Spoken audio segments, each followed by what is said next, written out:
Hey, what's up everyone, this is Miracle MS at your service, presenting to all new episode of Captain Tsubasa Rise of New Champions. So as you all probably know by now, we're about to get a new game mode for Captain Tsubasa Rise of New Champions. So I decided to wrap up everything there is left to say about the online mode. I've already covered the basics of dribble, tackle, shoot type and shoot animation, and explained advanced methods of anti-cheat playstyles. Now it's time to explain every little trick you need to know when going for the online mode. Special thanks to OtherTherian for writing the script. As I just said, I've already uploaded a video about dribble basics. You can check it by clicking on the link on the top corner right about now. I also placed a link in the description. So with the basics out of the way, let's talk about advanced ways on dribble. You need to know the optimal way to pick dribbles. Besides picking the dribbles that suits your creative player like we talked about before, there are two more factors for you to consider when picking a dribble if you want to be more competitive. The less damage dribble. As I mentioned before, dribbles take damage when the opponent uses R2 tackle on you when you're using the R1 dribble. The damage differs from instance to instance, which are hidden factors, such as which angle you take a tackle. But at least you can do something about it or minimize the damage by picking the right dribble.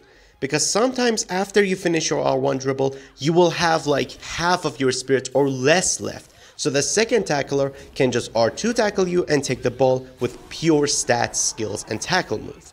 So your optimal path is to pick an R1 dribble that can take less damage than average. In those situations, I'm not talking about the dribble stats, I'm talking about OtherTherian's experience, the dribbles he's used in his over 1000 online matches, so you need to test those dribbles on your own custom character with his own stats and skill sets.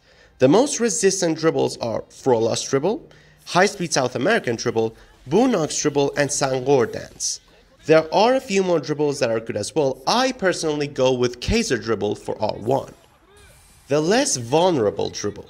Every dribble has its animations that affect the gameplay, and here is how. Dash distance. Every dribble has its dash distance, aka the spot where you will be compared to the spot you dribbled your opponent from. Yes, the further you land, the better. But it does not mean that you should pick a dribble purely on its dash. Think of Sangor's dance compared to Victorino's light speed dribble. Landing spot. This one is more important than the dash. Some dribbles have a very predictable landing spot. Some are less, like South American dribble versus Carlos turn. The less predictable dribble with a faster animation, the better. Vulnerability time. The most important one. Every dribble has its vulnerability time. The less the vulnerability time, the better. The vulnerability time happens before your dribble animation finishes. It's basically a window for your opponent to counter you by positioning his player on your landing spot while holding R1. He will automatically take the ball, like we mentioned in How to Counter Farmers. That's why you will hear some players saying that this certain dribble is bad even though this certain dribble has the best buff, like Carlos' turn. This happens because the dribble has a very predictable landing spot and has maybe the biggest vulnerability time, so any average opponent can take the ball every time after you dribble them. Note that even though I mentioned some bad dribbles, it doesn't mean that they're unusable. Yes, Carlos' turn is bad, but it's purely bad as a first dribble because the opponent will position his tackler. So if you avoid using it as R1 and use it, let's say, Flora's dribble as R1 and use Carlos' turn as R2 and you use it as a second dribble, you will now be a monster. For two reasons. First, because now you have 55% technique boost, which is a huge charge boost. Secondly, and here's the twist, this same vulnerability time goes both ways. Yes, it will make it easier to lose the ball, but it will also let you charge your shoot and sometimes even your super shoot before the dribble animation finishes. But if you use Showtime on your forward, you won't have to worry about that anymore, since your first dribble will automatically give you the full boost and activate your zone. By doing this, you can use dribbles like Carlos' turn any way you want, so long as you limit your movements in the attacking third. Note that just because a certain dribble is mentioned in one category as good, it doesn't mean it's an auto pick. For example, I mentioned that Bunok's dribble can withstand more damage or take less damage. Yes, it's true, but it also suffers from Carlos turn syndrome, meaning it has a very predictable landing spot and a big window for the opponent to counter it. Since we've already covered the basics on tackles, which you can see the link to in both the description and on the top corner right about now, it's time to talk about them in an advanced way. There are two types of tackle.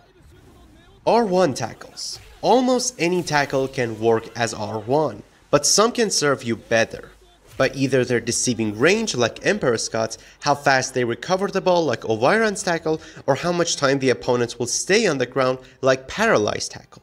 There is no right or wrong in picking R1 tackle, it's more of a gray area, so you pick what works for you.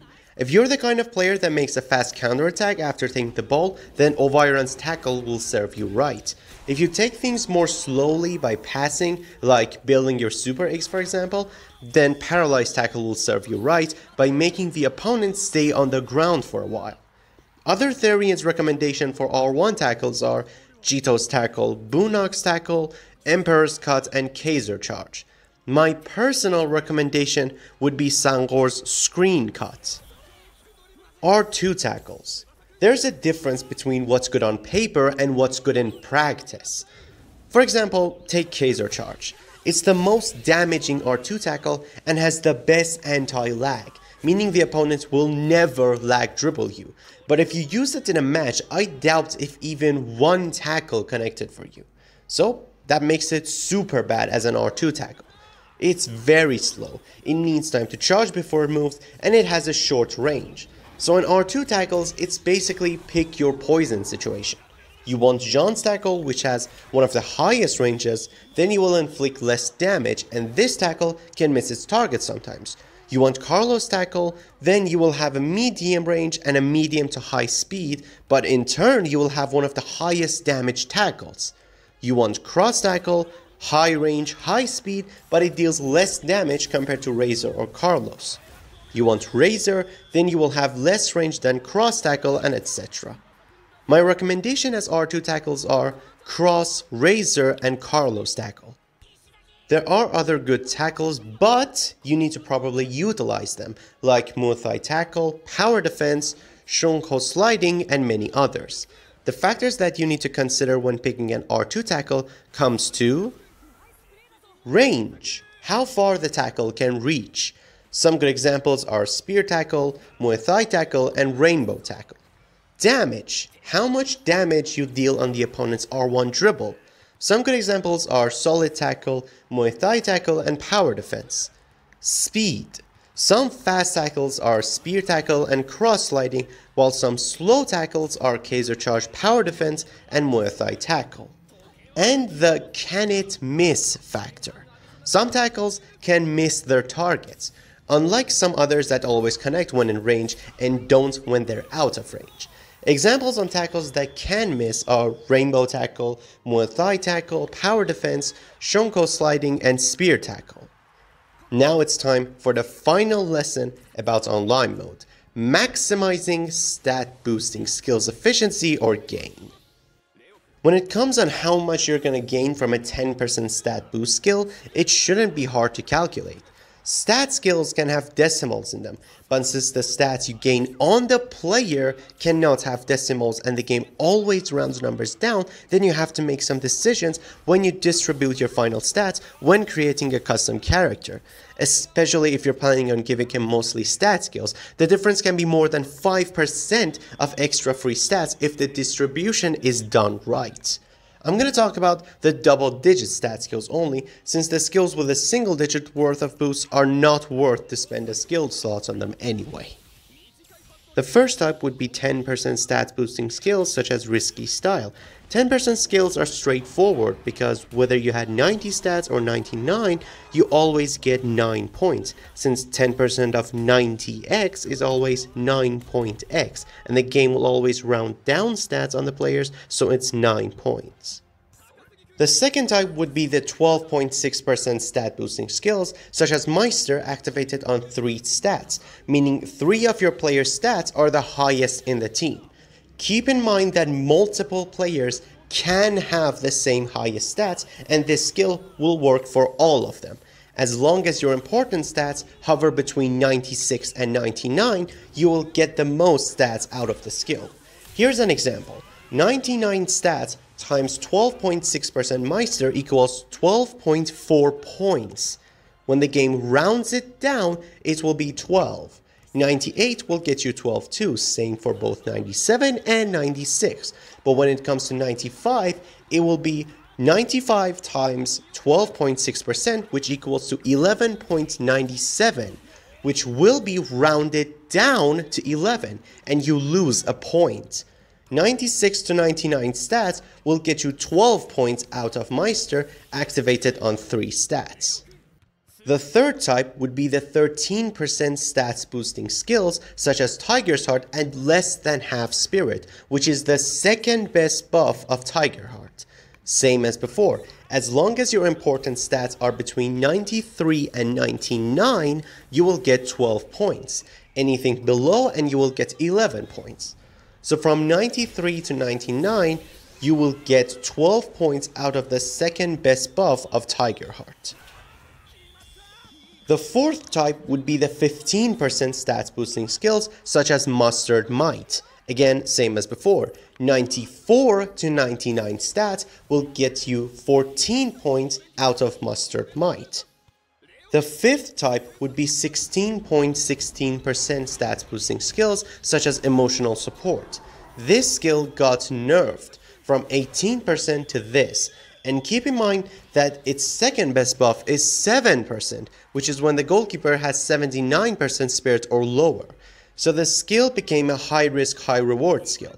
As for its buff, as long as you're between 93 and 99, you will get 15 points. The sixth type would be 16.8% stat boosting skills, such as Meister, activated on 4 stats. As before, stay between 96 and 99 to get 16 points for your important stats. The seventh type would be 19.15% stat boosting skills, such as Tiger Heart's max buff. As mentioned before, stay between 94 and 99 to get 18 points. The eighth type would be 20% stats boosting skills, such as Slow Starter. Stay between 95 and 99 with your important stats to get 19 points. The final type would be 21% stat boosting skills, such as Meister's full buff. Since the skill was introduced to the game, there was the misconception that it gives 4% boost per highest stats, when in reality it gave 4.2% boost per highest stats, so fully stacked Meister will give 21%. As before, stay between 96 and 99 to get 20 points.